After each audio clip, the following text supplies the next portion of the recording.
On June 28th, NASA's Low-Density Supersonic Decelerator project conducted the first shakeout flight of a new way of testing technologies that will one day be used to land heavier, more massive payloads on the surface of Mars. We used a large 34 million cubic foot scientific balloon to hoist a 7,000-pound test vehicle to an altitude of 120,000 feet. The test vehicle was then released from the balloon, spun up for stability, and a large solid rocket motor accelerated to over 4 times the speed of sound and an altitude of 180,000 feet, a condition very similar to the conditions it would see at Mars. Once we reached the correct speed and altitude, we despun the vehicle.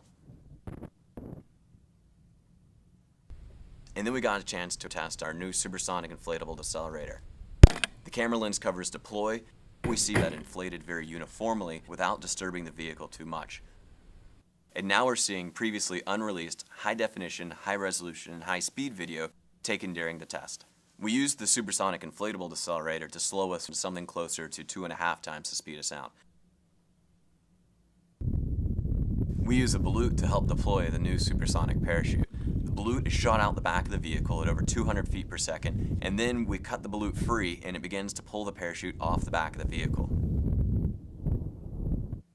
As the parachute begins to inflate, we see one of the surprising aspects of this test, which is the early onset of tears in the parachute. We see where those tears began, how they propagated, and otherwise how the parachute behaved as it began trying to inflate behind this very blunt object moving 2.5 times the speed of sound, punching a hole in the atmosphere and creating an extremely turbulent, chaotic environment for the parachute to exist in. We now have a data set that we will use to prepare for 2 more tests beginning in June of 2015.